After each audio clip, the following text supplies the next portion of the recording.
నెల్లూరుపాలెం ఎక్కానండి. ఎక్కిన తర్వాత ఇక్కడ సడన్గా నా పేరు చంద్రమౌళి కే బస్సు ఒక్క సౌండ్ వచ్చేసింది. అయిన తర్వాత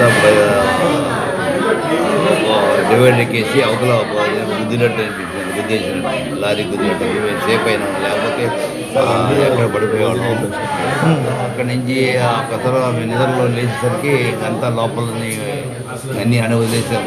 ప్యాంటు డబ్బులు అన్నీ మొత్తం దాన్ని వదిలివేసి వాచ్ అలాట్మెంట్ అలా వచ్చేసింది. పిల్లలంతా పైన ఫోన్ చేశారు.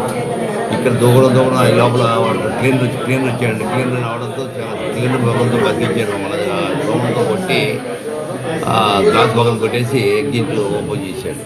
అది దూకేసరికి కొద్ది కాలు. బస్సులు మొత్తం ఫుల్ ఉందా? బస్సు ఫుల్ ఉంది. ఎంతమంది ఉన్నారు బస్సులో? మొత్తం 36 మంది ఉండదు. అందరు బయటకు వచ్చారా బస్సులో నుంచి? అందరూ ఆల్మోస్ట్ సేఫ్ అయ్యారు. అందరు సేఫ్ అయ్యారు. మేమందరం పడితే మేము ముగ్గురు పిల్లలు, మా సిస్టర్, నేను, మా డాక్టర్ తమ్ముడు కూతురు అందరూ సేఫ్ అయ్యాము. నార్మల్గానే వెళ్ళిపోతాం మేము ఒక సైడ్ డివైడర్ అనుకున్నా. టైర్ బ్లాస్ట్ అయిపోయి డివైడర్ ఎక్కేసి బండి అలాగే అన్న అనుకున్నాను. కంట్రోల్ చేయాలనుకున్నాను, అది కంట్రోల్ కావడం లేదు. డివైడర్ పైన ఉండేసరికి కంట్రోల్ కాలేదు. బండి అవలకు పాస్ డివైడర్ ఎక్కుతానే అట్లా బ్లాస్ట్ అయింది. బ్లాస్ట్ అయితేనే నేను కింద పోయి పడిపోయినా. నేను ఎక్కడుండేది నాకు అర్థం కాలే. కొద్దిసేపు అక్కడ బ్లాస్ట్ అయ్యి కింద పడిపోయినా.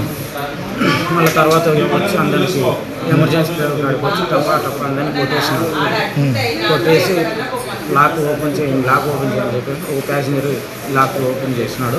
అందరినీ తీసుకున్నాను, దింపుకున్నాను. మళ్ళీ తర్వాత రాడ్ తీసుకుని అది గ్లాసెస్ పగలగొట్టేసినాను. ఇక్కడ కొందరిని దింపుకున్నాను, అక్కడ పక్క కొందరిని దింపుకున్నాను. కొందరైతే ఆటోమేటిక్గా దింపేసినాను. డ్రైవర్ ఒకడు అక్కడ ఎత్తుకుపోయి చనిపోయాడు.